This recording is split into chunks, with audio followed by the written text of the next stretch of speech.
carriers, and her uncles are blind, and it's all rampant in her family. So it was great to meet her back then. We've stayed in touch, and since I was in San Francisco area for a few days, she's kind of far from San Francisco, so I had to take a train to go see her. She just recently had twins, but she has 3 kids now. So she had twins recently, and then she had 4 or 5 years ago she had a little boy who she tested recently and has choroideremia, tested positive for choroideremia. So I wanted to talk to her on mic to get her perspective of being a carrier and talk with her and ask her why she isn't hiding it. She's already talking to her son about it.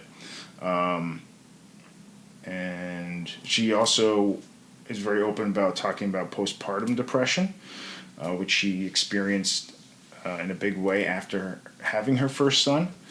So we get into that as well. We have some laughs along the way. Don't think it's all a bummer of an interview, but we had a good time catching up and chatting. It's always good to see her. And she's also, by the way, in the Running Blind documentary when she was pregnant with her boy, her first child. So that's about it. Okay, well, I guess that's enough of a lead up. So I hope you will enjoy my talk with Elizabeth Lucas Smith from July 3rd, 2017. Enjoy. Hi, Elizabeth. Hi, EJ. How are you? Good. How are you? I'm doing great. Even though we've been talking for the last hour. Yes. We are in a community clubhouse. Is that what you would call this? That's right. It's a community clubhouse. We live in a manufactured home community. It's a nice way of saying a mobile home, but they're beautiful homes. Yeah, I wouldn't have said mobile. Thank you. I appreciate that. Yeah. It's not mobile. No, absolutely it's not. I think it costs a lot of money to actually move one of these houses. You have to take it all apart, and but yeah, we're in the community clubhouse in the library. In the library portion, Colonel Mustard, which I just checked. The temperature is 86 degrees in here. Yeah, it's a little intense. I just asked the woman up front if she could turn the air conditioning on. She said there's no air conditioning. Yep. She said there are fans, but I didn't want a fan to go. Welcome to Northern California, so Bay Area. We may say things out of purely just sweating and delusion, heat stroke and sleep deprivation. Yeah. We make quite a team. Oh my God, it's so hot. But do you know that it is 10 years ago, this past May, that we met? You're kidding. I was just thinking about that. Remember that? We met in San Francisco. In San Francisco by the Best Buy. In the parking lot. Yep. And in the RV. In the RV. It was so seedy, wasn't it, back there? You should not have met me at all. That is the beginning of a horror movie.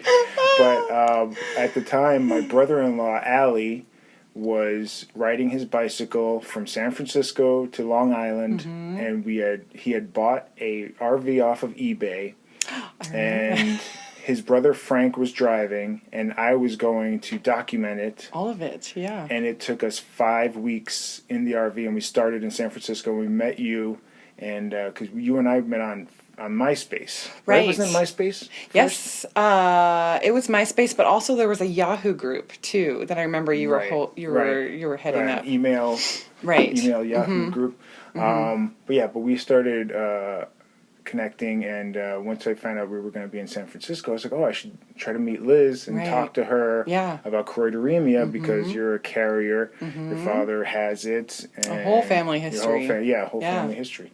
So I thought that would be interesting to try to network, that and all that, and then we've stayed in touch ever since. Yep, we certainly have. I saw you a couple of years ago in San Francisco. You and your son came out. Yeah, we went to the Hard Rock Cafe. That's right. And Pier 39. That was pretty fun. The Fisherman's Wharf. That was fun. Me and Deborah were there yesterday. Oh, that's awesome. Not Hard Rock, but the wharf. Right. But I wanted to come out and talk to you today to talk about.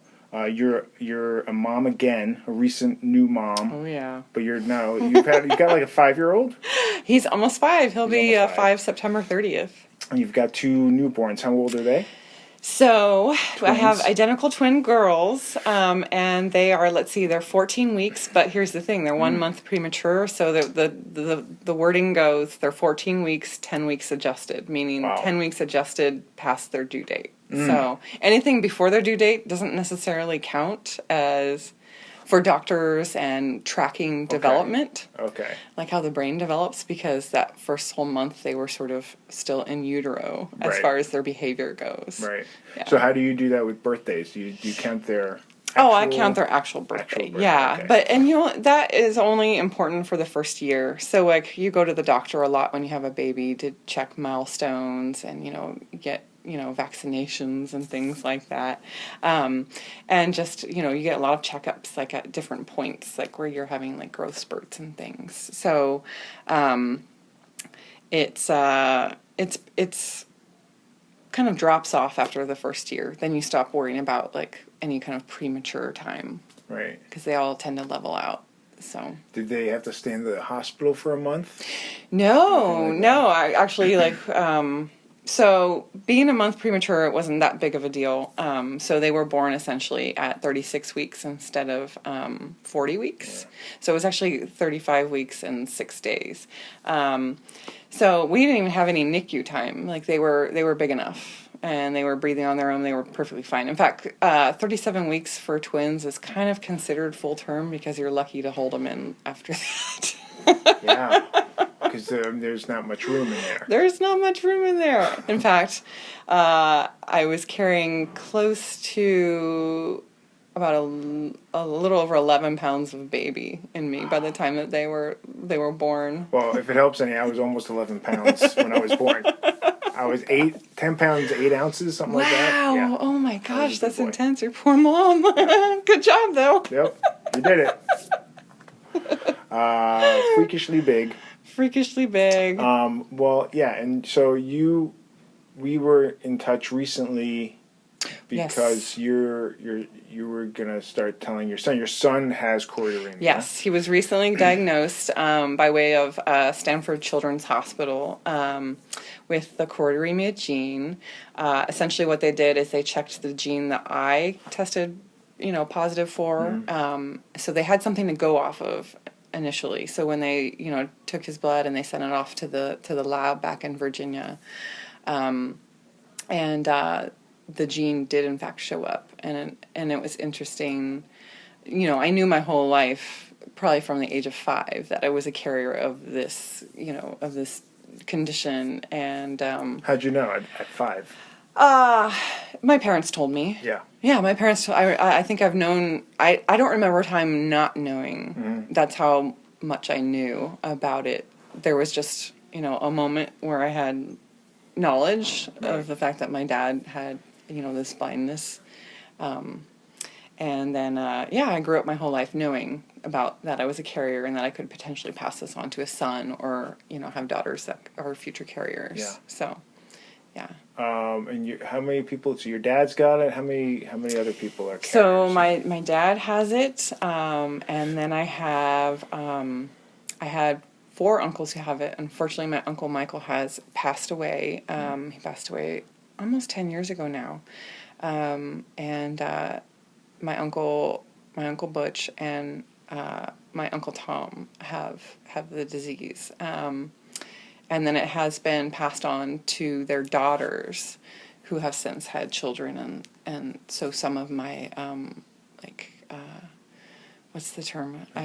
Second cousins. Second cousins, yeah, something like that. They cousins once removed or something like that. I just saw a diagram on this on Facebook the other day. I wish I remembered it. But some of their sons are, a couple of them are experiencing symptoms now, and being like 13, around that age. Well, I remember 10 years ago I met Brandy. Yeah, right? Brandy. Brandy's one of my cousins. And female one of cousins. her boys had it. Yes. Right? Yes, I believe it's Preston, her youngest boy. How's he doing?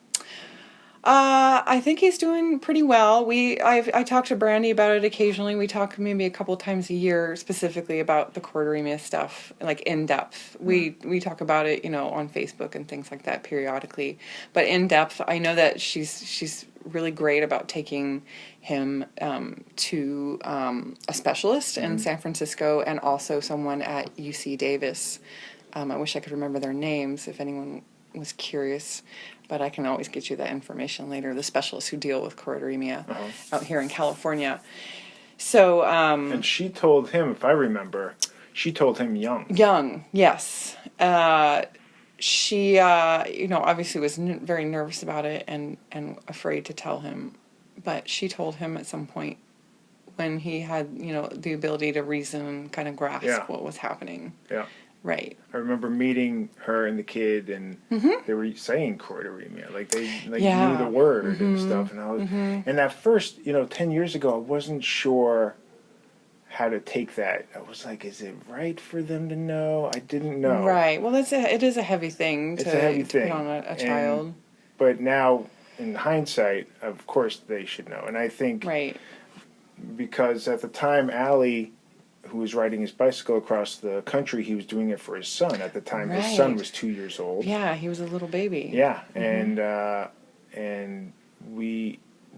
was very excited at the time. I didn't realize that, and I don't know if they knew that they were going to keep it a secret from him either. Right. I thought he would find out in the next couple years. There was a lot of positive energy, I remember, from them. I mean, even at the end of the tour, there was a big block party. Yes, I remember that. Liam, my nephew, was giving it was some representative from the town was there giving a speech and saying this is Liam's day and stuff like that. Like it was a big celebration. Yes. It was actually a celebration. Right. And it felt good, and I was like, oh, that feels good. And now, at some point, my sister and her husband decided not to tell them. Right. I pushed her to tell. Right. Because as somebody that wasn't told until I was 27, that was really traumatic. Very traumatic and painful. Yeah, and it really changed my outlook on my family, on my grandparents. By that time, my grandfather was dead. He was blind. Right. So I didn't get to talk to him about it. And my grandmother was alive, but we weren't allowed to tell her that we knew. Wow. And my grandmother lied to her children growing up and said that my grandfather went blind from a hunting accident. Oh, my God. That's incredible. I didn't know that. So my uncle, after he started having kids, approached my grandmother and my grandfather and said, is what he has genetic? Do I have to be worried that it might be passed on? Sure. And they broke down and said maybe. Oh, wow. They weren't sure. They thought they had retinitis pigmentosa, which is still kind of hereditary. Oh, it is. It definitely is. Yeah. It's an X-linked chromosome, I believe. Yeah, and they just I think they just didn't want to know too much. I think there's a thing of like, well, if I don't know a lot, then I'm not holding anything back. Ignorance is bliss. Right, ignorance is bliss. So my mom and I have been recently having issues with that of, I do a lot of therapy and I'm trying to wrap my head around what's going on. And with my nephews not knowing, it gets like a heavier weight. Absolutely. Every year. Yeah. Not being able to talk to them. I really feel like there's just the secrecy alone has really put a tension and a damper on the family as a whole. And erodes trust and this closeness, opportunities to bond and share information. Yeah. In my mind, just initially, being nostalgic and thinking about, Ali and this incredible thing that he did for his son. Like, what a testament of love to bike across the country for your son, to create awareness around this disease that, no one asks for, and, no one knows or is in control sometimes until they find it. And it was advertised. I mean, there were handing out brochures with the boys' pictures inside, and a whole with all the film, information. being made about it. Maybe. Right, but really still, it's like what a thing to do for your son, and then now you're in this position where you can't share it because you're wanting to keep this secret from him, or you not being able to share this incredible journey that you made with him, or that's the start right there. Well, and I get nervous that once they do find out, they'll do what I did or worse.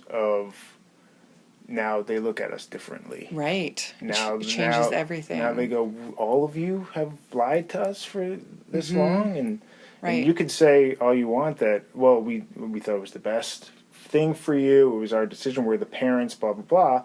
That's all fine. But they're the ones that are going to feel it the most. Well, you're depriving the child of the opportunities to adapt and normalize this. Right. Not feel ashamed. Right. Hiding things, gives you a sense of shame. Like there's something terribly wrong, and while there is this condition that nobody wants. Yeah. As we've talked about, you move forward and you embrace life and you do things to make your life richer. Yeah. And so when you lose those opportunities to share that with your child at a young age, it's like that affects everything. Yeah. How they deal with their life, how they cope with incredibly difficult situations. Yeah. And erodes trust. Yeah. And also too, I think that we do our children a huge disservice when we don't give them the opportunities to rise above like that emotional intelligence and being able to process something that's incredibly difficult. You don't give them the benefit of the doubt. The benefit of the doubt that they can handle that. Yeah, it's like, well, I can't trust them to handle it. And maybe, it could create opportunities or allow them to make decisions about their life that they might not have otherwise made because they didn't have that important information. To develop strengths and skills that they might not have otherwise explored because they were relying on, vision alone. Yeah. When I was growing up, I didn't know. And I would have vision issues, but I didn't realize I was having vision issues. So I thought I was clumsy. Yeah. Or just kind of stupid at times, I think it definitely affects your impacted self-esteem. My self-esteem, absolutely. You start to question yourself. I mean, you're seeing things like you said, flashes of light, and you're wondering, like, am I having like a brain issue? Am I having something more serious, like a stroke? When I was 15, I approached my mom and I said, I keep having these flashes of light. I think I should go to a doctor and get those checked out. And I went to a doctor, and he checked it out. And you have to look for choroideremia specifically. Oh, geez. Otherwise, it'll get missed. Right. Which he did. He said, I don't see anything wrong with your eyes. I see a couple floaters. That's no big deal. And sent me on my way. But I was still having the flashes. I still get them. Right. And it turns out it's a symptom of choroideremia. Yeah. And that must have been really, terrifying to not... Well, it was frustrating as hell to be like, what do you mean? Why are you sending me away? I still have this thing. And nobody can figure it out. Yeah. And I was driving. Oh, man. I was driving. I mean, I should not have probably been driving, certainly not at night. And I didn't know that. I could have killed somebody probably. So how did you find out? How did it all come about? My brother, who's 10 years younger than me, had migraines for all his life. And I think that's choroideremia It's related. Absolutely a symptom. My dad had terrible headaches. We called them cluster headaches. Just terrible headaches behind the eye and migraines. Yeah, horrible. So he'd get them so bad he'd throw up sometimes. Yeah. So after a long while, my parents finally decided to go figure out what it is. And he had a million tests, like CAT scans and all this types of stuff. And eventually somebody said, something's going on with his eye, like there's something up with his eyes. And he was diagnosed first with retinitis pigmentosa, RP. Wow. And once that happened, then we all got tested. Yeah. And then I was tested by the same guy, said retinitis pigmentosa. We went to a specialist. Then it was determined we had choroideremia, not retinitis pigmentosa, which is similar. It's confused all the time. And I was 27. My brother was 16. Wow. And you're both like in this prime of starting your lives. Well, I was just about to move to California. Yeah. To pursue acting. Right. And I was just a few months away from that. Oh my God. And just like everything just. What a blow! Right? Yeah. Oh, it got rocked pretty hard. My sister was planning on starting to have children at that time, and she put that off for a year so that she could kind of process what it was, what was going on, and then I moved out to California anyway, and I didn't tell anybody about it, not really. Right. Out in California, I told a couple of my friends after I got diagnosed, but it took a while for me to kind of take ownership of it. And once I did, I'm so glad I did, because it changed how I was feeling about it. Yeah. And how I did that was I started doing fundraisers, like comedy fundraisers in Los Angeles, and at first I didn't talk about it on stage. People would ask me afterwards, "Why are you doing this for this thing? Like, would you know somebody?" And then I would tell them. And one girl told me, "You should say that on stage." And I was like, "You think so?" I was like, "I don't know." That's and then an incredible thing to own. Yeah, and the next time I did it, I did. I talked about it on stage. I cried on stage. Every time I would talk about it on stage, of course. I'd cry. Of course. But it had a bigger impact on people. I could tell that because afterwards, people were coming up to me and talking about somebody they knew or their own issues with vision or other disabilities or conditions, or it was really interesting. It's amazing what like human connection does. Opens doors and things that people would never otherwise bring up or talk about. Yeah, and I think that's important. And so ever since then, I've been really pushing people to speak out about it because, once my family found out, we were not allowed to tell my grandmother because, quote, it would kill her, unquote. Eventually, she died. She was 92. And my dad didn't want me to tell his sister because they weren't talking. Right. Okay. I told her anyway. Good for you. My sister tested my nephew when he was like 1. Let me interrupt you here. Yeah. This is your information to share about your life. You can tell whomever you'd like. I know. And my therapist tells me that. Right. I mean, that's just the first thing that comes to my mind. I know. Is you're the one who's going to have to having to live with it and cope with it. I know. And I haven't directly told my nephews about it because I don't know if it's my place to even say that. I mean, I guess it is my place to say what's up with me. Right. I think if they were to ask you, I think that would be okay for you to share that information about yourself. Yeah. Absolutely. Yeah, that would be really tricky. I know. I would do it. Of course I would do it. But, so... And then my sister had another baby 8 years ago. Right. She tried doing different medical stuff to try to have a female. And that did not take. Right. So she had another male. Yeah. Also tested positive. That's so hard. Yeah. So, of course that rocked the family, but there was still, she wanted to keep it a secret from my parents, and just everybody just wants to keep secrets from everybody. Right. And I hate it. And I did this documentary a few years ago about the marathons. Running blind. Yeah. Yeah. And my sister didn't want the boys to be a part of it, and I was so like, it's just heartbreaking that they can't. That would have been an amazing opportunity for them to get involved with you on that, but again, it's not in your control. I know. That's you're doing the best that you can. It's just a ticking time bomb now. Right. Though. I mean, really, because my sister thought, she's a mom and she said she wants her kids to have a normal childhood. Right. Whatever that means. So that's what any mom wants. Sure. Oh my gosh. And but now you're going to affect. Once they find out, now you're affecting the rest of their life. Right. All right, they had a normal childhood, I guess, but now what about the rest? Right, here comes the hard stuff. And that's what any mother wants. Speaking from a place of a mother who recently found out that her son, has this disease, it's incredibly painful. Growing up my whole life, I knew that I was a carrier. This was not something that was ever hidden from me. Yeah. And it was a scary thing, to think about sometimes. I knew I wanted to be a mother someday. I never withheld sharing that information with other people.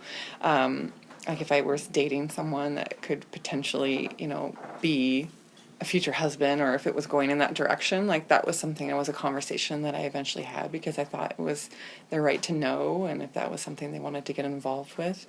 But it really helped me to be able to embrace that information my whole life because I didn't know anything else. Yeah. And so... and how's your sister doing with being a carrier? She's not a mom yet, right? No. So I have my older sister, Cindy. She's a carrier, but as far as we know, no one has been affected. Josiah was tested, and he managed to dodge it. Who is that? Her son? My nephew, yeah, okay. Which is pretty incredible. He's in September. He's going to be. Oh man, he's going to kill me if I get this wrong. 22. 22? Yes. 22. Yeah. How old is she? She is 76. So wait, what? She's going to be 41 in December. I thought you said she was 76. No, I'm sorry. I'm thinking of the year that she was born. She's 70. I see. So you have We're incredibly fertile. I didn't know you. I never met your older sister. Yeah, you didn't. She lives up north in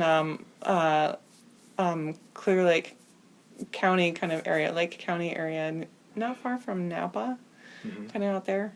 But she is a carrier. As far as we know, she's a carrier. We have to almost assume that all females are carriers in our family. My younger sister, Catherine, absolutely is a carrier. In fact, Catherine and I, but Catherine more so, we're exhibiting female carrier symptoms. Yeah, right. And it's been... which is what? Night blindness. Yeah. Catherine actually has a blind spot. It looks like the shape of an almond. It shows up on her retina. We have the zebra stripes in our eyes, but the zebra stripes, as you know, don't go over the ocular portion of your eye, except for she has a spot that has appeared. So she's being seen regularly by our retinal specialist at UC Davis because they're interested in, learning more from her because she's experienced more significant symptoms that are unusual. Yeah. As you know, it's very rare for female carriers. Your mom has eye issues. She has eye issues. She has no depth perception, but her eye issues more come from she was born with a condition that caused her eyes to be crossed, and it was corrected when she was 3 years old. If I'm remembering correctly, it was over 3 surgeries that it was corrected. Right. But as a result, she does not have depth perception. Certain parts of her eyes, the muscles don't work, or things like that. Her field of vision is not 100%. Yeah. Do you drive at night? I do, and so far I don't have issues. I don't like to drive in rain at night. Yeah. Because I get a lot of the cars coming at me, magnify it. So I'm lucky that I don't have that issue. My sister has a little bit more of sensitivity of driving at night, but we are lucky in that we haven't had any issues as far as it affecting our ability to drive. Although at some point, realistically, as I age, that's something that's going to have to be addressed. My mom stopped driving at night. Oh, she interesting. has a hard time seeing the at symptoms night. As well. Yeah. Yeah. Like I've noticed, it's funny, when I think, I'm thinking, I feel like I look into my head when I think, the way I picture things, like pictures, and I was thinking about the fact that just the other night I was carrying the girls into their nursery, and we have no lights on in there. I used to have a night light, but I had read, don't allow night lights because it could disrupt, the sleep, and so I took the night light out, and I was just so blind in there. It took me 5 minutes before my eyes could adjust so that I could see where their bassinets were. Oh, that's probably dangerous. Yeah, so from now on I'm leaving the door cracked so I can see enough into the room and see the shape of the furniture and things like that. That might be better. Yeah, it's definitely better. But you wrote me and you were like, hey, Dylan tested positive. Yeah, I will never forget that. It wasn't that long ago. Nope. But you waited a while, though. You waited a few We waited a while. We had intended to have it done sooner, and to be quite honest, the reason why we didn't have it done sooner is because I was really trying to figure out where was the best place to get it done, tested. I wanted to initially have him tested and have his blood sent to Canada to see if there was anything he could be done to help, in if they had a sample to process. I know that they do some, genome tests and things like that. So we delayed for a while, and honestly, if I'm going to be perfectly honest, I think there was a part of me that was just holding off on knowing. I think everyone deals with that. Yeah. That denial. It's that first part of the grieving process. Yeah. But you also told me earlier, if it's okay to bring this up, you suffer from postpartum depression. Yes. Especially with your first, with Dylan, both, for like a year and a half. Mm-hmm, for a year and a half, postpartum depression.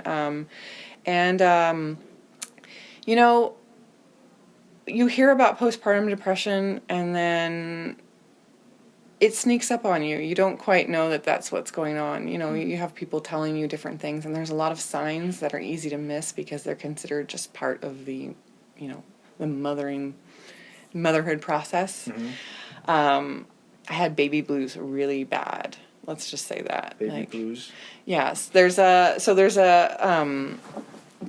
how it starts. What happens is that you have all these amazing hormones in your body when you're pregnant, and then the baby is born and the placenta is released, and your brain goes through this, okay, we need to stop releasing all of these hormones to support the life that was living inside of us. And so you literally crash from this hormonal dopamine, levels that you were experiencing, these highs, and they just drop. They bottom out within a few days. I anticipated that. I had read about that, and then when it hit me, it was just this wave of just sadness, mourning this life that you had before, this autonomy that you had before, and then you have this baby, and there's all these fears and anxieties, and you just love this person so much, and you're constantly afraid that you're going to hurt them, or they're going to stop breathing, or they're so fragile. And so the baby blues is all part of that, and like I said, it's the hormones. That is a normal thing. I would be shocked to find a woman who did not have baby blues anywhere on the planet, because it's a big hormonal shift. Yeah. Beyond your control, really. Yeah, and there was waves of feeling different emotions. 1 minute you're ecstatic, you have this beautiful baby, and the next minute you're just in tears and you don't know why, and you're just feel really unstable. But usually after a few weeks it levels out, and you're doing okay. And then it can start to creep up on you, and it comes in different forms. It comes in things that you wouldn't necessarily notice because there seem to be the normal part of motherhood, like sleep deprivation and anxiety, racing thoughts, physical symptoms like sweats, suddenly you get hot flashes, and but then there's other ones that are constantly questioning things, inability to make decisions, sadness and depression. Those are the obvious ones. In fact, those are the ones that people look for the most, and so they miss a lot of these other, what we like to call perinatal mood disorders. People are almost getting to the point where they're stopped calling it postpartum depression, because depression is only a small part of what you experience of all of these spectrum things. I had anxiety just so bad. I can't even quantify how intense it was with the twins. It was I just felt like I was Nosferatu, my shoulders were up so high, and my heart was racing, and I was on the verge of having a panic attack when they would cry, and I thought, oh, this is what it's like to be a mom of twins. I just can't meet their needs immediately because there's two of them and I'm trying my best, and and it was like I said, it was racing thoughts, inability to make a decision, should I feed them now or should I let them sleep? Should I do this? Should I do that? And then the inability to fall asleep when they were napping. People tell you sleep when the babies sleep, and you just lie awake. There were times where they would sleep. Cry, probably, right? Yeah, I'd cry. I'd be like, why can't I shut down? Why can I not shut my mind down? It was just constantly thinking and planning and strategizing, and it was absolutely exhausting.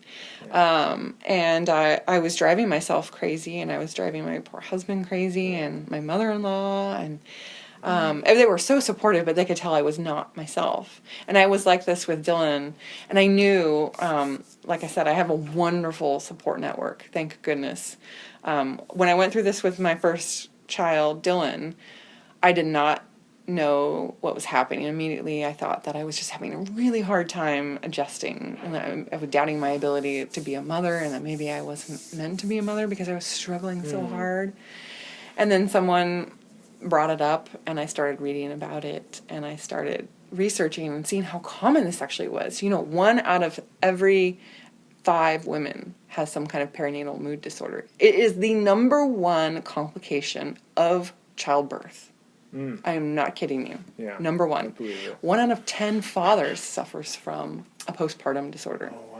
Yeah, and that's something that is not talked about at all. Fathers will, and this is also not just for like birth parents, this is also adopted parents. Really? Well, just you your go life through changing, hormonal shifts in yeah. your brain when you take ownership of a child. Yeah. And these things affect like all kinds of things, like your serotonin, your dopamine, all of these different mood things.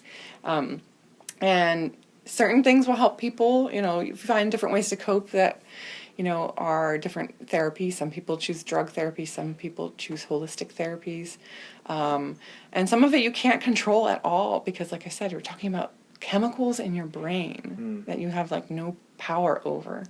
Did so you went through that with Dylan for like a year and a half. What happened after a year and a half? Okay, so I'll never forget the moment where I realized I was coming out of it. It was like the skies parted. Oh. So it was for a year and a half. I was just being completely honest. I was pretty miserable, and I was not sharing this information with anyone. Yeah. And I was incredibly resentful of everyone around me. I had such anger. That's another scary thing, is that they don't tell you about how angry you are when you have a postpartum depression or anxiety disorder. You have anger because you're resentful of everyone's life is continuing on, and there's something that doesn't feel right, and you're not able to like really embrace all of these things that you're taught in our culture to embrace, that you feel all these warm, connected feelings and just all this love, and you feel that, but then you also feel these layers of complex, negative emotions and energies. Like I said, the depression, the anxiety. I was so angry that I couldn't help people understand like what I was going through. I would tell them like I'm so angry and resentful. Things that like someone would come over to help me and they put away my dishes, and I would be so angry that my dishes were put in the wrong place because I had to like redo it. I mean, things that you would never, right. Just ultra sensitive. Yes. And I would cry, and then I've always been like a really warm, bubbly, friendly person. Yeah. And so I was very cynical and had a very dark sense of humor, if I had a sense of humor at all. And so it was like faking it to make it a lot. So it was a very internalized thing for me. And a lot of people had no idea. But I really I was trying so hard to be this awesome mom. And that's the thing, is like there's so much pressure on mothers to just be this amazing, can do it all woman. Right. I mean, I was a stay-at-home mom, but I was also a work-at-home mom, and I was trying to like juggle all of these things. And then on top of it, there was something going on inside me, and I couldn't deal with it. But I didn't want to ask for help, and I didn't want to see anyone. And finally, Darren was like, "Babe, you gotta go talk to someone." He was like, "I hate to see you suffering like this," because he saw like I was being triggered by things. Yeah. I was sad. I was not able to like be the mom I wanted to be. I would cry thinking like, what's wrong with me? Like, I love my little boy so much. And he would make me laugh with hysterics, but there was something going on. Like I couldn't fall asleep at night. Like I said, all of these other physical symptoms. And then it would just, the anxiety leads to depression, because you can only be so anxious for so long before that starts to take a toll. And so I did start going to do just minor talk therapy with some social groups. That got me like in the door. And then I met this incredible group of women, and I started sharing information at the parks. I didn't hold back. I started asking moms, like, if I saw a new mom, how are you doing? And, oh, I'm great, I'm loving it. I said, how are you really doing? I was like, I thought like the newborn part of life for me was so hard. And I just started being really honest and saying, oh, I wasn't sleeping well, and it was just, I couldn't do this and I couldn't do that. And a lot of times, like, the women would just fall in my arms and cry. Oh. Yeah, and they'd be like... They understood. And they were like, you're the first person I've been able to tell this to. Like, everyone's pretending like everything's so great, you know? Why are we all trying to pretend something, you know, I feel like... I don't know. Why are we doing that? My grandparents did it. My It's, parents did it. My it's the pressure to feel like you've got it all together. It's our culture. I really want to say it's our culture. The way that we're brought up here in this country, we don't have a lot of support. I mean, we have no maternal and paternal support in any way. We are the worst as far as, you know, maternity leave, parental leave. Right. I mean, look at our social our social network of this country. Look at like medical coverage. There's no support for people having families and children. Look at our insurance mess that we're... It's about to get worse. Yeah, it's about to get worse. And so our country's kind of like dealing with this epidemic.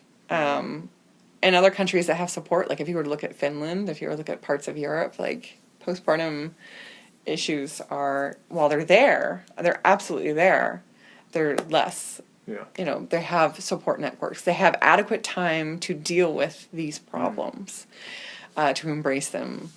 They have time to deal with therapy and counseling. I mean, women are being forced to go back to work after, 6 weeks, if they're lucky, and that's unpaid. Yeah. So anyway, there's that, and I think that contributes significantly to it. Pressures of it and all that. Because you're trying to do it all by yourself. Yeah. So there's that. And like men get a lot of shit for taking paternity leave. Is it paternity leave? Paternity leave, yeah. They're kind of looked down upon. It's like, I was listening to that Howard Stern show. I don't know if this is a great example, but one of the staffers had to take a month paternity. It's like enforced. It's kind of enforced at that show. Right. But he was given a lot of shit for it, and he said, "Well, look, for our first kid, she had postpartum depression really bad, right? And I just don't want to see that again, So I started thinking about that, and I was like, oh, I'd never even considered like a paternal. Never considered like guys taking off just to help out with the baby. I never thought of that. Absolutely, they do. I mean, and families aren't living that close together anymore. Parents don't have the same kind of support that they would have otherwise. And again, the Family Medical Leave Act will only cover you if you've been at your job for 1 year, or you have at least 50 employees at your company. So you usually have to have those two components to even qualify for it.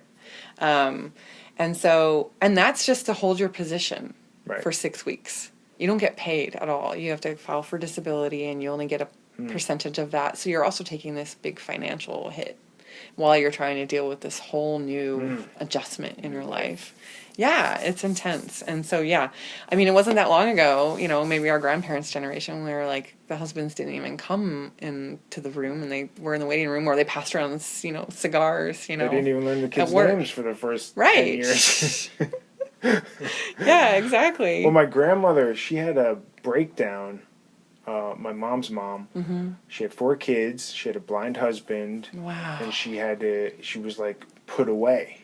Right. And she was given electroshock therapy. Oh, poor thing. Yeah. Which was also a secret until a couple years ago when my mom told me. She had such a hard time. Yeah. And it's no wonder, Yeah. And that's the other thing, is like postpartum issues can show up even a year after you've had your baby. That's the wild thing about it, is like these chemical imbalances stuff. Anyway. I always admired you because even when we first met, you were so open about the choroideremia stuff. Right. And you're so excited to meet me and talk to me about it. Because you didn't know anybody else with choroideremia. No, it was just my family. It was a shock. I knew that there were other people out there that had it, but it was a shock to actually connect with someone. I'll never forget, being on Yahoo groups and finding this choroideremia group. And I remember that's where I saw your name, and then I looked you up on MySpace or something like that, and was able to figure out that there was a choroideremia group, and then eventually like a research foundation and all of these things that came about. Thank goodness for like social networking. Yeah.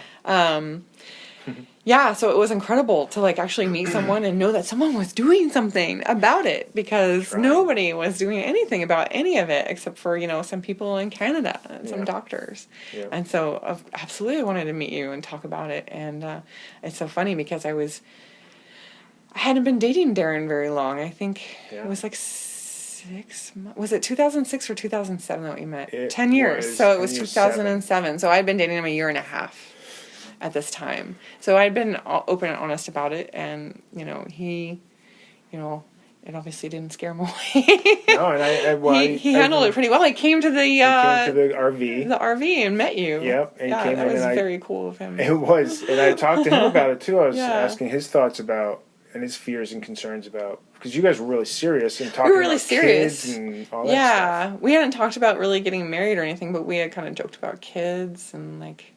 I probably put you on the spot with some personal questions and stuff. It's okay. Most likely. I'm pretty good at that. But it was so great and inspiring to talk to you and find somebody that's so open about it. And even like you would say stuff like, "Oh, I'd see somebody with a cane across the street, and I'd go up to them and I'd introduce myself and talk to them." And I was like, "Wow, that's so great to just be so open and out about it." I think that's the best way to be, because when you're silent, it just gets worse. Things just get worse when you keep secrets and you're silent. Well, here was the thing, is like, I knew, like I said, there was never a time that I don't remember knowing. If I did, I was not able to like grasp it as a little child. But I remember being 5 and hearing my parents openly explain to my kindergarten teacher why my dad was blind, and then they said that Elizabeth is a carrier, or they actually, to restate that, they didn't actually know, but they knew that they were going to undergo this huge genetic trial of my family, and so they did relay that information to see if we were carriers, but they did know it was genetic, because my dad's brothers had it, and so I always knew, once I started to make heads or tails of like how that all worked, that I could potentially have a child that could go blind from it, a son, or that I could pass it on to daughters. And so I always knew that. And I think that helps because it was always part of my reality. There was never a part of my life where I didn't know that. Do you, as a mom and as a carrier, like my mom recently sent me an email and told me about how guilty she's felt about being a carrier and passing it on to me, which I can understand that guilt, but I have always said since I got diagnosed that don't feel guilty about being the carrier. Feel guilty for keeping it a secret, for not being open enough about it. Let me tell you this. Being a mom, one of the things that comes with being a mom, and it's like breathing air, is guilt. Yeah. You feel guilty about everything that you do. No matter what. No matter what. You feel guilty about whether or not you've fed them right, or if they offer them the right kind of parenting style, be it like, cried out or attachment parenting. There's just like this spectrum. Is that a Catholic thing? Choices. Your parents are Catholic, right? They are. They're just. I think they're what they identify as non-denominational. But they go to church all the time. They go to church all the time. Okay, that's not non-denominational. They go to church all the time. I hate to break it to them. I know. That's funny. I'll let my mom explain that one to you sometime. Okay, all right. I'm sure I'd love to hear it. Yeah. Like guilt definitely comes with it. But knowing what I had, I felt guilty being a carrier. Yeah. Even though I had the knowledge, there's no escaping it. Yeah. Well, and it's weird seeing. I'll read comments sometimes on social media or something where, maybe an article about me or something like that, or something, right? So, and somebody will make a comment like, "Why would you have a child knowing that you would pass this along to your child?" And I go, "What? That's ridiculous. That's not why you don't have children. There's other reasons not to have children. Other reasons. Lots of good reasons. Right. Just on the off chance of you passing along this disease, that you could still have a fantastic life from it, And if you are good parents and are open and honest with your kids, then everything should be okay. Right. And that's hopefully. people wanting to imply that somehow you can't have an enriching life because you can't see. You know, Right. people say that about people who can't hear or have other conditions. And what about like the huge amount of like genetic disorders that we can develop as a fluke because we didn't know that, Yeah. you know? And then Mutations and goofs. and then there's just horrible things that happen in life, you know? Yeah. But people have kids because, you know, they want to have a family and they want to have, children are amazing, you know? I mean, like you hold your baby and you're like, oh my God, I'm going to love you till the day I die and I'm going to keep on loving you. Like, I mean, it's just with incredible. Your twins, yeah, you started seeing the signs of postpartum again, right? yes, and you nipped it in the bud this time, right. And you know, I had my suspicions because another thing. Thankfully, I had a good friend, Allison, who had told me that one of her signs of postpartum depression was that you're high at first. You're just elated. Everything's great. And it's because you're experiencing that high before the fall, that chemical, it's like hormonal. bipolarism or something. Yeah, well, a lot of it is a chemical imbalance. Yeah. Like, there's not a lot you can do to control those, you know, those things in your brain. You know, when your hormones are literally dropping and you're experiencing all of this imbalance of serotonin and, you know, these things just drop out.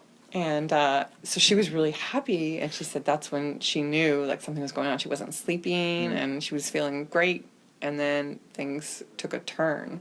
And that's essentially what happened with me. I was in the hospital for a week, you know, recovering from a C-section. Again, so I have identical twins. For all of you twin people out there, they're what's called monochorionic diamniotic. So they shared a placenta.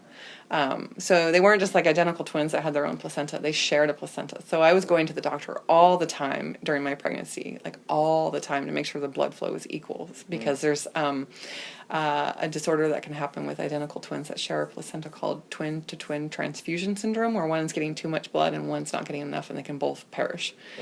It's really intense. But it all worked out. So happy ending. Happy ending. So my twins came, you know, and it was really interesting. Just to like give you a quick little background on how interesting my life can be. I had a home birth with Dylan. Really long labor. It was 47 hours. So I did. It was amazing. Darren, my husband, like never failed me, and I had an awesome doula and two incredible midwives. You doing like a tub or something?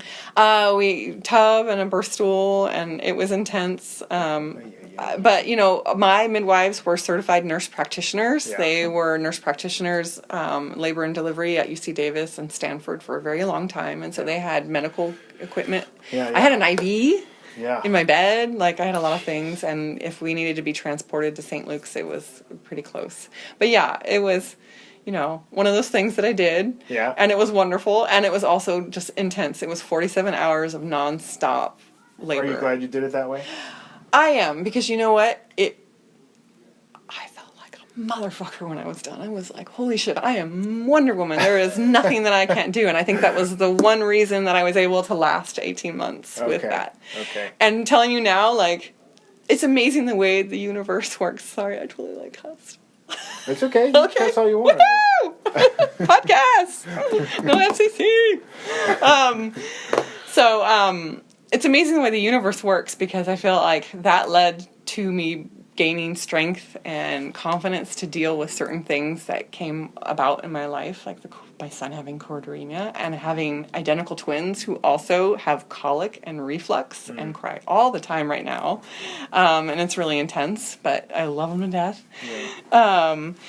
And so when I got out of the hospital, there were the first couple of days, I had baby blues in the hospital, so I was happy one minute, and I was crying to the pediatrician the next minute.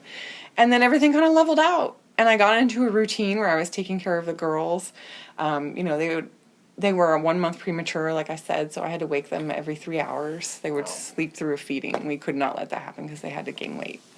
So I was like waking them up, and breastfeeding's hard. For all of you like moms out there, I know you're like, yes, breastfeeding is really hard. Yeah. No one ever tells you that about motherhood. And so breastfeeding twins is really hard, but I did it, and like then we were supplementing to make sure they were getting extra calories. So supplementing is like bottle feeding after. So it would take like 2 hours from start to finish every time I had to feed them. Every 3 hours. Because there's 2, every 3 hours. And I was doing that by myself because Darren had to go back to work, but he would help with like changing diapers and other things that he could help with. But he had to get some rest because he had to get to work. Yeah. So I had my suspicions when I was like, after 2 days, I was like, I've got this. Like, and I was doing okay. Like, you get a high from, like, you know, the loss of sleep. You got all these hormones that are, like, making you push through the sleep deprivation. And I was feeling like, wow, I'm doing really great. Like, this is cool. I was, like, streaming shows and just doing great at night. And it was going on like that for, like, 3 weeks. And I was like, I wonder if I'm doing too great. You know, and I was just kind of keeping my eye out. I had checked with myself a number of times. And then somewhere around their full-term mark is when things started to get hard. And it was like they were crying a lot. They were having reflux issues where they were spitting up and vomiting milk. And they were just, you could tell they were in pain. They were having lots of gas. And they were just inconsolable, except for like if I was nursing them or they were asleep, which was, you know, hard to do, obviously, being newborns.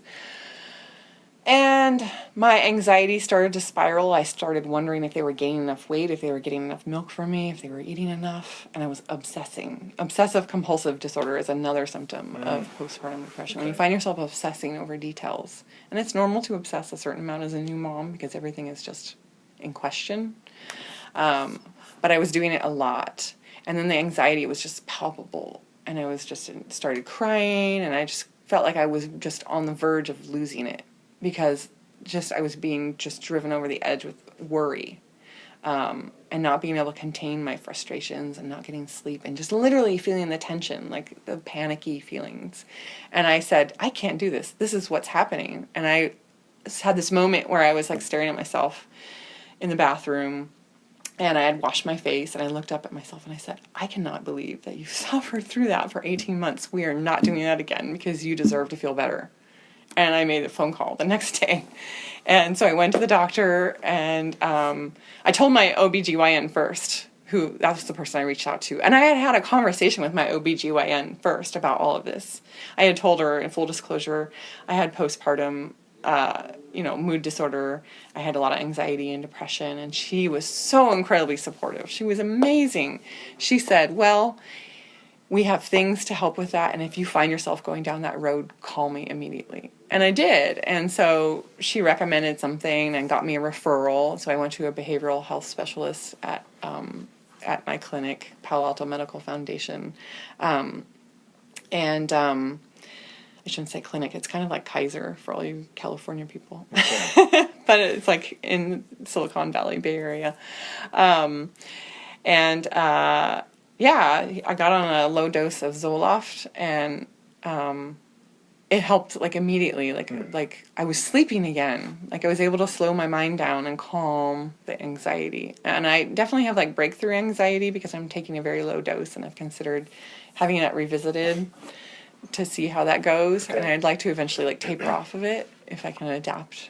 And you do also, you said there's like a group of mothers that also have twins or something like that, right? Yeah, well, it's a group of parents, I should say, because they have a dad's group too, which is really cool. It's the Gemini Crickets, and they are a twin and multiples support group in the Bay Area, and they are like a family of parents who have twins, triplets, and I think there's even like a set of quads or two, where when your twins are born, like you have people who understand.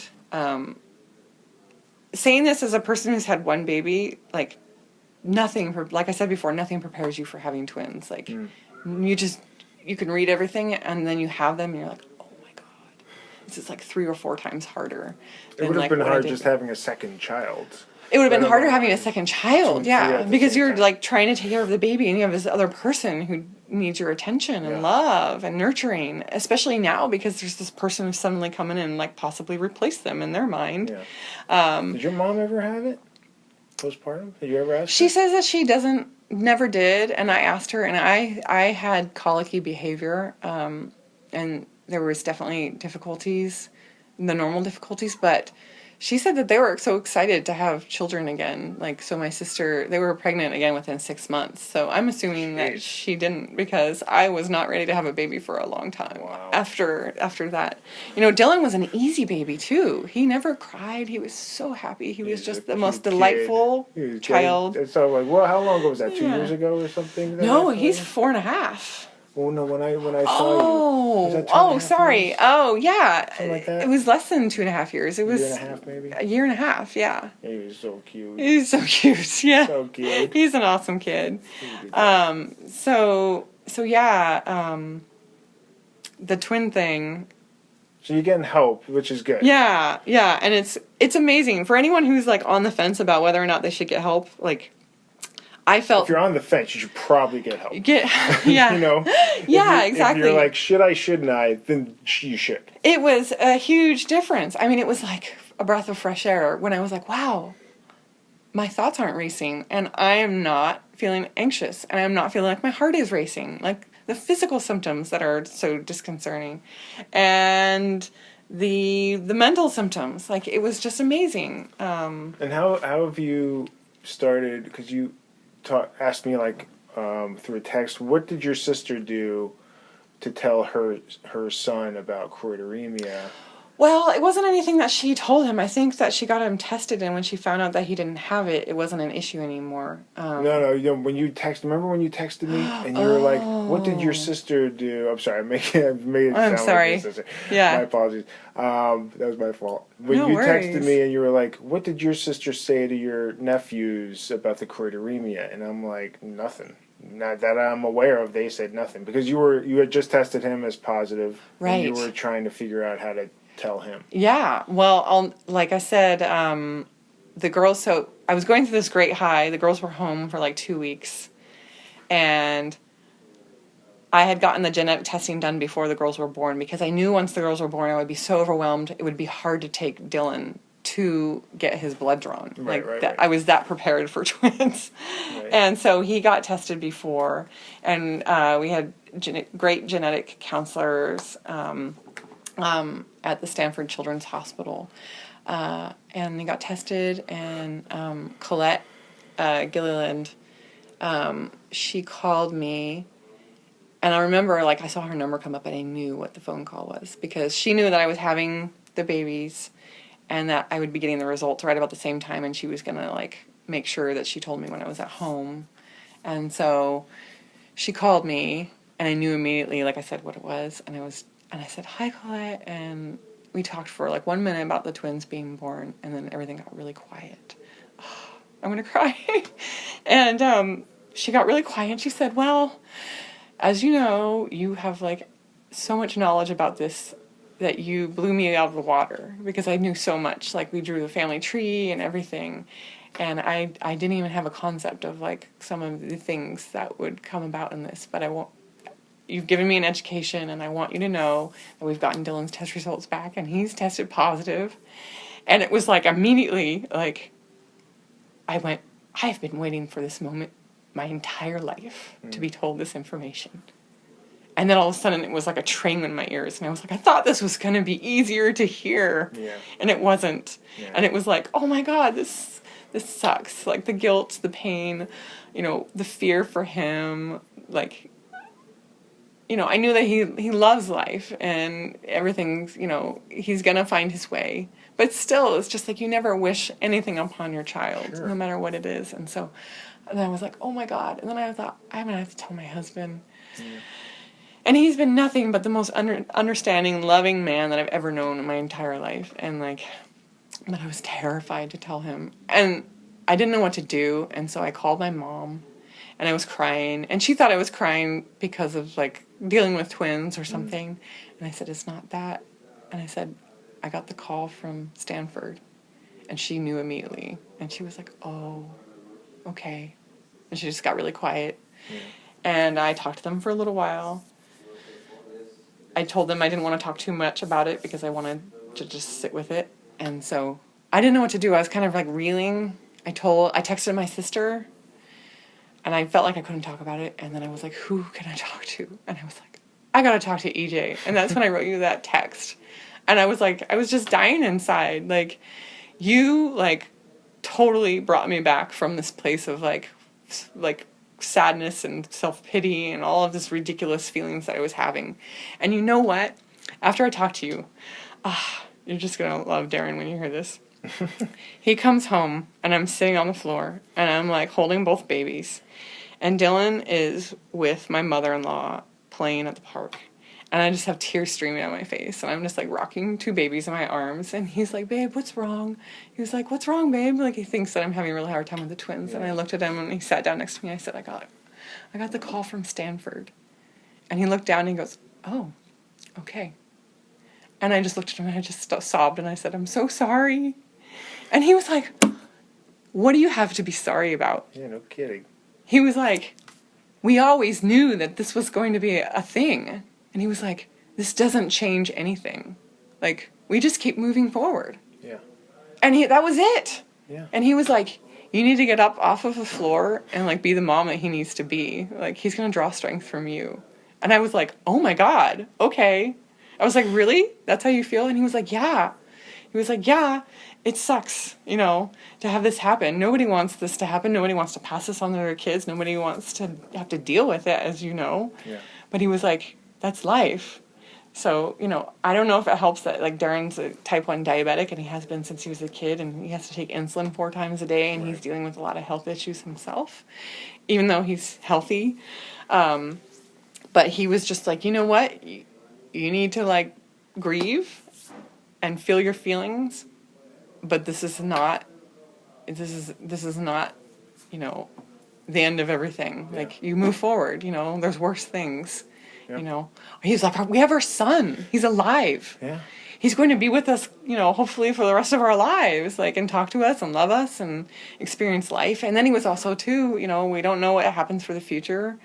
If there's a cure, that's great. If there's not, we work around it. We find ways to enrich his life and teach him skills and find him ways to cope and thrive, you know. Yeah. It hasn't affected Darren's, like, desire to, like, teach him how to ride a bicycle or teach him how to ride a skateboard or any of these things. But you know what? We also make room for music, and we make room for science, and we make room for computers and all kinds of other things that, you know, people who are blind, you know, use as tools. Yeah, yeah. So, I just, in that moment, I was like, my God, I told him, I said, you are my soulmate. Like, I was rocked. And I was like, I couldn't love you any more than I love you now. Aww.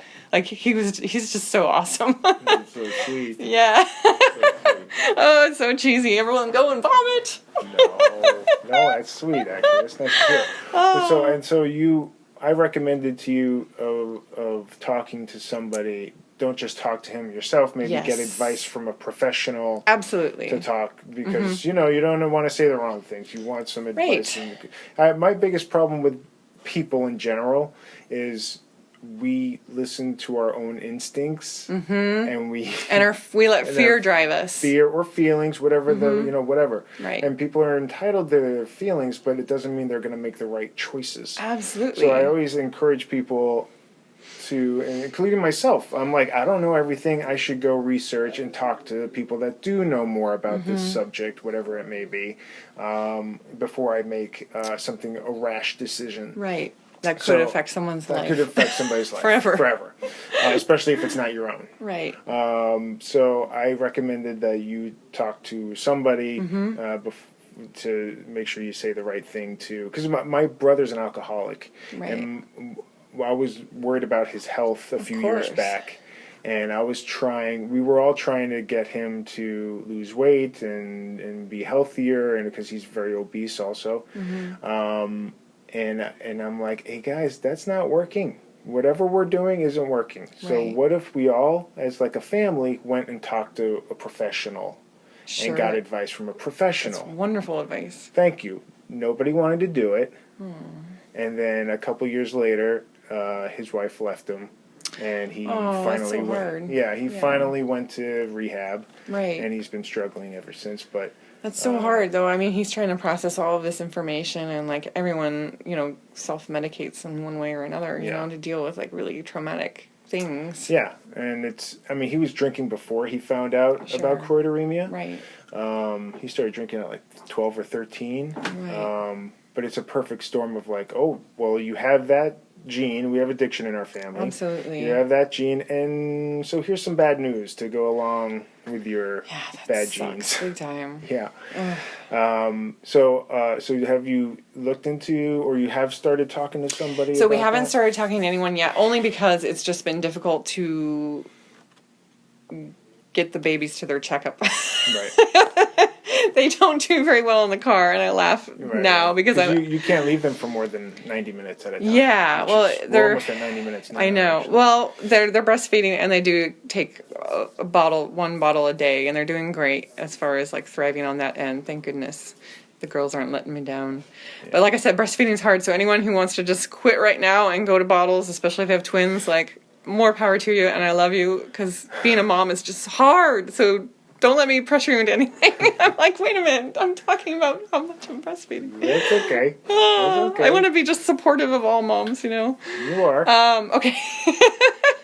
Yeah, so they're getting better, so I have been looking into child psychologists and therapists, and how do you break this news, and then also give him the support that he needs, because he's an incredibly, smart, adaptable child, but he's going to need to have, the ability to process that in his own way as well, So we have been talking about it with the genetic counselor, and the genetic counselor is going to be part of that process, where they have, child therapists that work in those situations to help deal with those, delivering the information to your child that they have a genetic,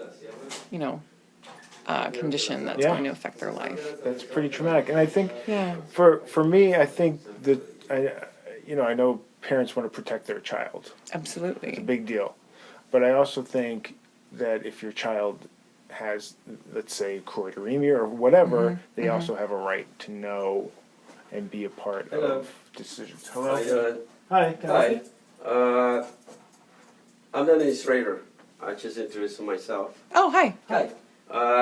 So do you guys live here? I live in 262. 262? Yeah, he's a friend of mine. We're recording. Oh, 262. Yeah, I have a baby at home, okay, yeah. I have twin babies at home, and so we were recording on podcast, but there's no quiet spaces in my house. Oh, no problem. Because there's always like a baby crying. I have a new employee. Are you Luis? Yes. Oh, I think you live on my street. Yeah. I live down the street. Okay. Nice to meet you. Nice to meet you. I'm Elizabeth Smith. My husband Darren Smith's there. Have you heard our babies crying? No, I haven't. Okay, good. Thank goodness. Okay. Well, I get used to mine. It's already 8 years old. Okay.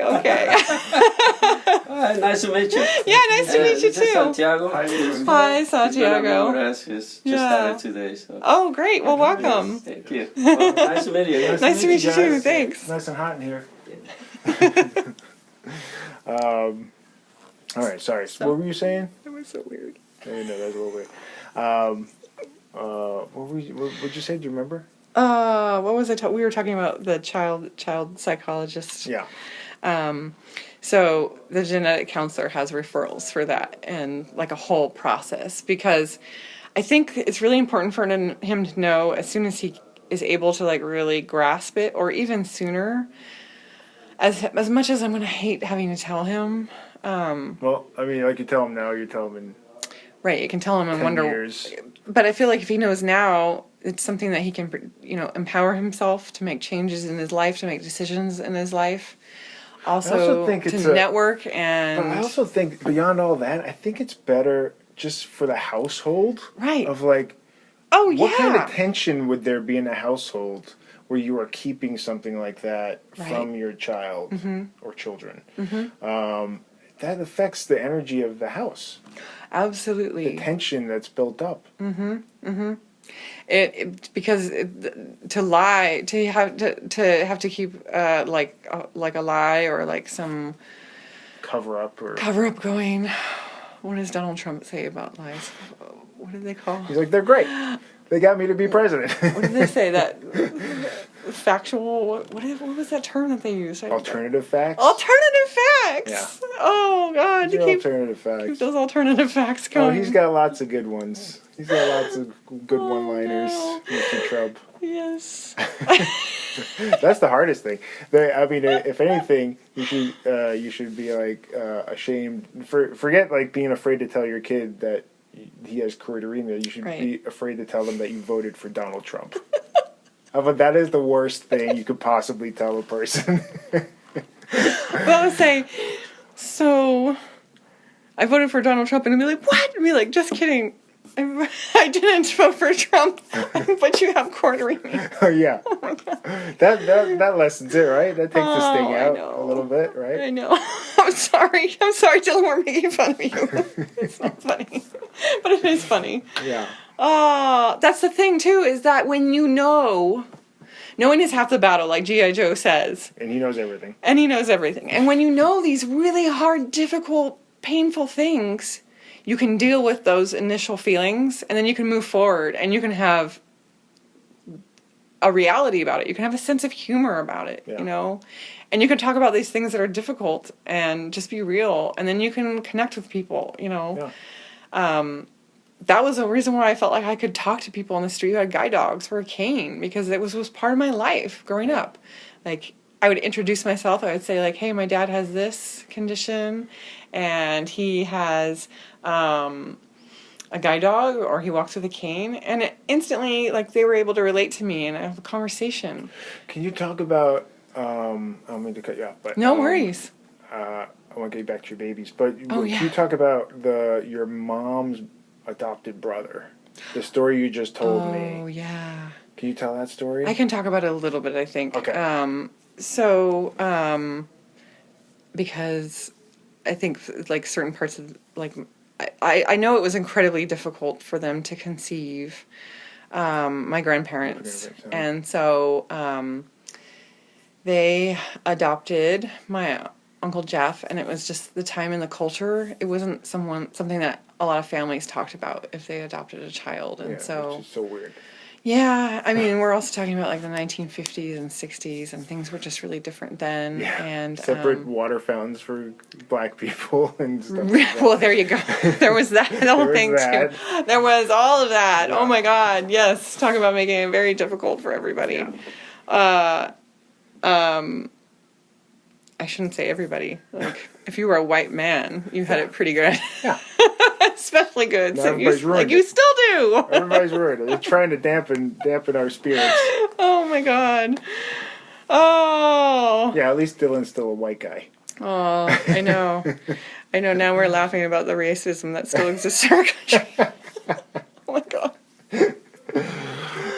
All right, go ahead. Okay. This is a good story. This is a good story. It's an important story. It's an important story. And I know that he had his doubts and wondering whether or not, he was adopted or not. And he never knew. He never knew. And my mom was not able to tell him. He was not allowed. And it was very difficult. And I guess from what I understand, that he came to his own conclusions. And he figured it out. At 18? At 18. And he approached her, very emotional, probably, self-medicating with alcohol and things like that, because it's like, how do you deal with that? How do you get the courage to ask someone? And he asked her, am I adopted? And she said, you need to go ask mom and dad, because she didn't want to go against her parents' wishes. Right. I mean, she was, still pretty young herself, and didn't feel like it was her place to tell him, but she desperately wanted to tell him her whole life. Yeah. She's always wanted to tell him. It's a burden on everybody. It is. It's a burden on everybody. Yeah, to keep that stuff is really difficult, and it's emotionally exhausting. And that's affected his relationship with his adopted parents. I know it's got to have definitely affected it. Yeah. Yeah. How can it not? To be able to communicate and not feel resentful and angry. It's been 14 years since I've been diagnosed, and I'm still trying to figure out all the resentment I have towards my family. Absolutely. Even my grandparents, even though they're not around anymore, I'm still dealing with all that.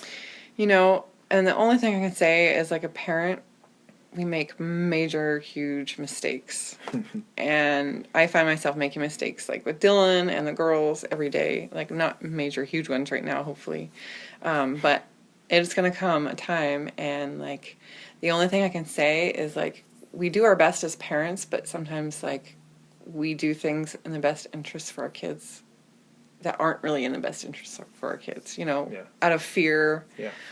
Or having to, like, just deal with, like, incredibly difficult things. And so that's why we were talking about, like, I don't want to make the decision to tell him by myself. I want to talk to, like, professionals and figure out how to navigate this, because I don't know the first thing about grieving or helping someone come to terms with things like that. I don't want to navigate that without, it's amazing the stuff that we seek out expert opinions about. Like, we will seek out expert opinions from our doctor to deal with, a health issue, or having a baby, or, having your plumbing looked at, or getting a driver's license. Right. But then having to make decisions about your kids, and hard decisions. Like, so much of that is very personal, but sometimes you gotta look ahead towards the future and, like, what can I do to, like, set my child up so that he can they thrive. just want to listen to their own instincts. Right. And if you were a doctor, you wouldn't go into surgery and go, you know what, today I'm going to use my instincts instead of of the expertise and research and education and information that I gathered. I'm just going to wing it. I say, so says the lady who had a home birth, huh? Well, I'm sure you researched that. Oh my God, obsessively for like 2 years. If anyone hasn't seen The Business of Being Born, please watch it. It'll blow your mind. There was actually a sequel too. So. Well, you were in my documentary Running Blind. Yes. For a little bit, which was very nice of you to be a part of. Thank you for being a part of that. Thank you for having me. That was wonderful. It was very nice. When I first saw that, I started crying. Oh, I cried during that. I remember thinking, like, I'm not going to cry while I'm being filmed, and I totally did, but it was okay. And I was pregnant with Dylan at the time. I was 5 months pregnant. I remember holding up the ultrasound. Yeah. Right. That was heavy. When we found out we were having a boy, it was like, okay, well, he might have this, and so we'll find out. I didn't think I was going to wait as long as we did, but that's just kind of what happened to find out. But now you know. Now I know. Now you got to make some educated choices. And to be quite honest, I think also getting that information at the time I did, dealing with twin newborns and the exhaustion, I think that also contributed to some of the anxiety and the depression. But like I said, I had a really amazing support group that helped me. And I want to give a shout out to them, to Cheryl and Allison, if that's okay, and Lindsay. They're Supporting Mamas is the name of their organization. If you go to supportingmamas.org, nice. They service all of the South Bay area and parts of San Francisco. So if any moms are like in the Bay Area and listening to this, and just by a weird coincidence, having issues, like, they deal with emails and all of that stuff to help. So sorry to hijack your podcast. No, that's fine. Give shout outs, that's fine. But make sure they listen. They have to listen. Oh, and then I gotta make sure to give a shout out to Dylan. Hey, Dylan. At some point he's gonna listen to this and be like, hi, Dylan. Dylan, right now you are super adorable. You're 4.5. It's so cute. Great big brother. He's an awesome big brother. He can make his sister stop crying by getting all goofy in their face, which is cute. Incredible when you're one mom at home taking care of 3 kids. And a cat and a dog. And a cat and a dog. Right? 2 cats. 2 cats. Yeah. Well, you are Wonder Woman. Thank you. I try. Well, thanks so much for talking with me. Yeah, absolutely. Did we miss anything? I don't think so. If we did, we can always do a... Part 2. Part 2. In 10 years. 10 years. If I have more kids, we're good to go. You're good? Yeah, we're good. You'll stop it was so funny. I asked Darren what he wanted for Father's Day, and he said a vasectomy, and I was like, that's what I was thinking too. And then we had a really good laugh, and we made Moscow mules. I wanted to ask you, so your uncles have choroideremia. How are they doing? Do they talk about it? Oh, yeah. They're very open about it. Okay, Always been great. very open and talk about it. In fact, they used to laugh about it, like playing cards and games and things like that. They would laugh about whose sight was worse and tell blind jokes. And, I have videos of them, like, at family reunions, and they'd, be joking about who's going to grab whose wife's butt wrong first. All right, so inappropriate all kinds of inappropriate joking, yeah. Perfect. Yeah, so it's never been hidden. Something to look forward to. Yes. All right, thanks so much, Elizabeth. Thanks, EJ. And scene. Thanks so much, Liz. Great talking with you. I hope everybody's doing well, and hopefully I'll see you sooner than later. All the best to your kids. All right, so on to a reminder of the plugs. At EJ Scott on Twitter, at EJ Podcast, EJ Scott 1106, EJScott.com, crowdrise.com/7on7, and Running Blind documentary for $2 or $3 on iTunes, Google Play, and Amazon. Please go check that out. And you can subscribe to my podcast on iTunes or iHeartRadio, and check out some past episodes. Check out my future ones. Don't miss any. A lot of great talks with a lot of great people. And if you want to learn more about choroideremia, you can go to curechm.org. That is the Choroideremia Research Foundation website, where I've helped raise at least $500,000 over the last 12, 13 years or something like that. And you could go donate there, and it's tax deductible, and you can find out how to do fundraisers for your on your own for the cause. So go check that out. Thank you so much, and we'll see you next time.